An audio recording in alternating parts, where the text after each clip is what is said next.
Hello student, मैं नरेंद्र कुमार और आप देख रहे हैं free coaching classes YouTube channel, जहां पे रेगुलरली मैं फिजिक्स के रिलेटेड वीडियोस अपलोड करता रहता हूं। आज हम बात करेंगे चुंबकीय फोकसिंग, जिसको हम चुंबकीय लेंस के नाम से भी जानते हैं। यहाँ लेंस या फोकसिंग का सीधा सीधा अर्थ है एक उत्तल लेंस का के बारे में कहा गया है। फोकस करना है तो हम किस चीज़ का यूज़ करते हैं? एक उत्तल लेंस का यूज़ करते हैं। जैसे कि इस प्रकार से एक पॉइंट है, इस पॉइंट पे हमको फोकस करनी है तो हम प्राय हम एक उत्तल लेंस का यूज़ करेंगे। तो हमको यहाँ पे दूसरी वर्ड है चुंबकीय।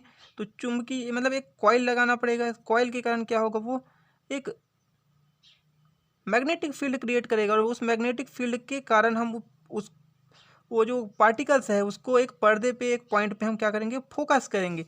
ठीक है, जैसे कि इस चित्र में दिख रहा है कि ये एक फिलामेंट है। इस फिलामेंट से एक चार्ज पार्टिकल्स के कारण यहाँ से हमको जैसे कि चित्र में दिख रहा है, इस फिलामेंट से इलेक्ट्रॉन पुंज निकलेगी और यहाँ पे एनोड और कैथोड से होकर ये जो कॉइल लगी हुई है समांतर करने का प्रयास करेगी को कॉइल, परंतु जो अपसरित जो इलेक्ट्रॉन पुंज होंगी वो अधिक वेग के कारण या और जो ये कॉइल लगी है उसके कारण एक उत्तल लेंस की भांति शेप धारण कर लेगी और पर्दे पे हमको एक पॉइंट पे आपको मिलेगी।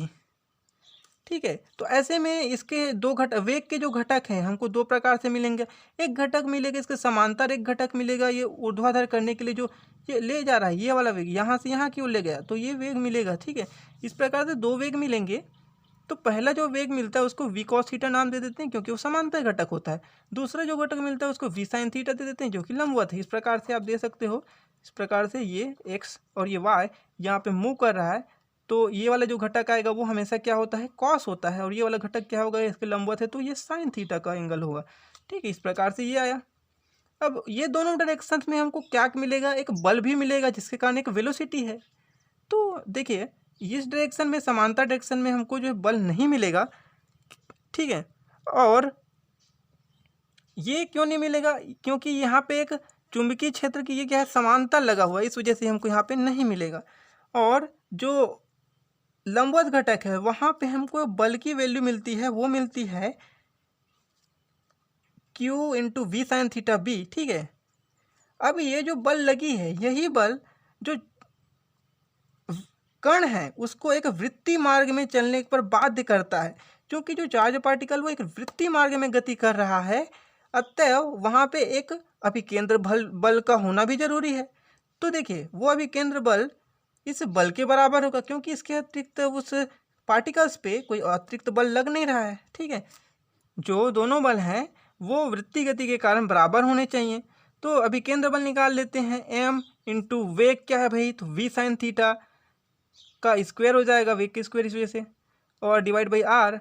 अब देखिए यहाँ से हमने दोनों बलों को बराबर किया और देखिए यहाँ से वी साइन थीटा कैंसिल हो रही है तो हमने इस दोनों को कैंसिल कर दिया। बच क्या रहा है यहाँ से, आर की जो वैल्यू निकल रही है M V into sine theta divide by Q B.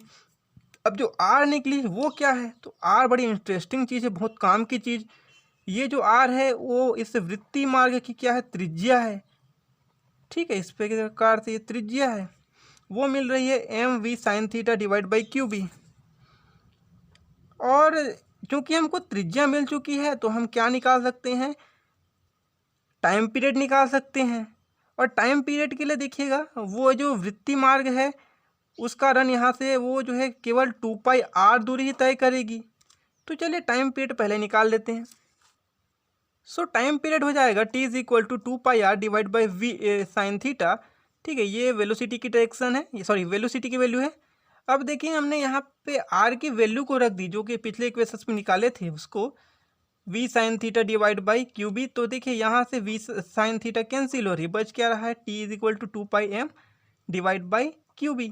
ठीक है, अब क्योंकि हमको टाइम पीरियड मिल चुका है, अतएव जो पार्टिकल्स के जो वेग के जो दोनों घटक हैं उनके कारण हमको जो है जो पार्टिकल है उसका जो मार्ग है वो कैसा मिलेगा, एक कुंडलिनी की भांति मिलेगा। ऐसा इस प्रकार से एक कुंडली में गति करता हुआ चार्ज पार्टिकल हमको दिखेगा। ठीक है, अब देखिए ये जो टाइम पीरियड है उसी टाइम पीरियड में जो चार्ज पार्टिकल है वो ओपी दूरी तय करेगी। और ओपी दूरी जो तय की है, मतलब ओपी क्या है भाई, देखिए चित्र से देखिएगा, ये ओ से पी तक की बीच की दूरी, इतनी ही दूरी जो है वो टी टाइम में तय करती है। अतएव जो है वो एक पॉइंट, पर्दे के पॉइंट पी पे उसी टाइम पे क्या होगी, फोकसिंग की जाएगी। तो ऐसे में हम अगर उस दूरी को निकाल लें, हमको पता चले कि वो चार्ज पार्टिकल वो कितनी दूरी पे रखा हुआ है, तो हम बता सकते हैं कि उसमें कितनी फोकसिंग होगी। तो देखिए वो निकल जाएगा, चुंबकीय क्षेत्र की दिशा में कण का वेग क्या है और जो आवर्तकाल है उसका मल्टीप्लिकेशन। तो देखिए चुंबकीय क्षेत्र की दिशा में बोला गया है यानी कि v cos थीटा, और आवर्तकाल क्या है भाई, तो आवर्तकाल इस इक्वेशन से देखिए 2πm divide by Q we है, तो हमने क्यू वी रख दी। अब देखिए जो इलेक्ट्रॉन गण है उसमें एनोड और कैथोड के बीच का अगर वोल्टेज डिफरेंस को हम वी माने यानी कि विभवांतर को, और एनोड ए के जो होल है उससे क्या निकलता है, इलेक्ट्रॉन पुंज निकलता है, जो कि पॉइंट हमने ओ मानी है उससे, और उस टाइम उसकी जो ऊर्जा है पार्टिकल्स की ऊर्जा वो हो जाएगी किनेटिक एनर्जी के बराबर, और वो किनेटिक एनर्जी जो है बराबर होगी क्यू वी के। ठीक है, सो देखिए यहाँ से हम क्या निकाल सकते हैं, वेलोसिटी निकाल सकते हैं। तो velocity v is equal to हो जाएगा √2 डिवाइड बाई m। अब देखिए हमको वो जो पता चल चुका है कि वो जो चार्ज पार्टिकल है उसकी एनर्जी क्या है।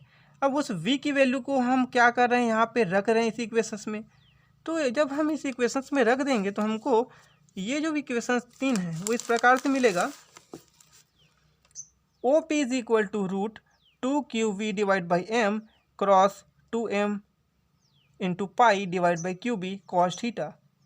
सो हमको जो दूरी है वो मिल जाएगा 2π divide by b √2m into v divide by q into cos theta. ठीक है, इस प्रकार से हमको वैल्यू मिल जाएगी। इस प्रकार जो है हमको जो अपसरित जो इलेक्ट्रॉन पुंज है वो हमको एल दूरी पे रखे पर्दे पे फोकसित करते हुए प्राप्त होगा। यानी और जो ये विधि है जिसको हम कह रहे हैं मैग्नेटिक फोकसिंग या चुंबकीय फोकसिंग, इसका यूज़ हम करते हैं